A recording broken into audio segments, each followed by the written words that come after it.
मला जर अजिंठा रोडला जायचं आहे तर सिरसोली रोडवरनं महाबळ कॉलेजचे लोक किंवा त्या रायसोनी नगरचे लोक, त्या भागातले लोक, जितके पण इकडे आपल्या तलावाच्या जवळचे लोक, त्यांना सोयीस्कर म्हणून तो रोड 100 फूट रोड आपण तयार करू. Experience heritage and royalty. तर इकडे तुम्ही घोषणा करता आणि इकडे तुम्ही म्हणता की ते 18 गुंठे प्लॉट परत देऊन टाकायचा, तर मला त्या विषया संदर्भात विरोध होता. तर मी सगळा खुलासा केला की टाउन प्लॅनिंगचे काही अधिकारी, ते आयुक्त साहेब नवीन आहे आपल्याकडे, त्यांना काही रोड मॅपिंगची कल्पना नसेल असं मला वाटतं. तर ते मी त्यांच्या समोरही जाऊन सगळं खुलासा केला की सर, हा रस्ता जो आहे तो असा नवीन रस्ता, डेव्हलपिंग एरिया आहे तो इथला, त्यासाठी अप्रोचमेंट रोड हा राहील जळगाव शहरातला. या जळगाव शहराच्या रोडसाठी आपण इतकी मदत घेतली आहे. टाउन प्लॅनिंगमध्ये DP प्लॅनसाठी आपण करोडो रुपये खर्च केले. तो DP प्लॅन झाला. आज बाजूला लेआउट आहे लोकांचे, त्या लेआउटमध्ये 100 फुटी रोड सोडला गेलेला आहे आणि मधूनच तुम्ही 18 गुंठे प्लॉट तुम्ही देऊन टाकायचा परत त्या मालकाला.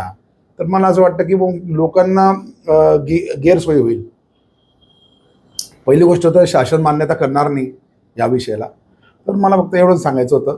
आणि मागे जे काही भूसंपादनाचे विषय झाले, तर त्यांना हे सांगायचं होतं मला की बा, इतके मोठे मोठे तुम्ही 50-50 कोटी, 30-30, 20-20, 24-24, 25-25, 50-50 कोटीचे तुम्ही भूसंपादन करून दिलेले आहे.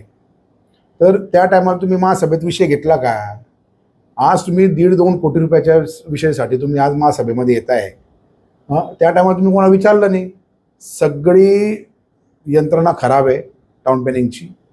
हे सगळे जे पण आपल्याकडनं जे काही वकील तिथे देता, हायकोर्टमध्ये म्हणा की सुप्रीम कोर्टमध्ये म्हणा, हे सगळे वकील विकले गेलेले आहे, हा माझा क्लेम आहे. विकले गेल्याशिवाय इतके मोठे भूखंडांचे पैसे हे सगळे लुबाडत आहे. आणि आज आमच्याकडे आमच्या नगरसेवकांची परिस्थिती अशी झालेली आहे की त्यांच्या वॉर्डामध्ये नागरिक कंप्लेंट करायला येतात आणि त्यांच्यासाठी त्यांना फंड नाही. आज मनपा निधीचा 1 रुपया नाही आमच्याकडे.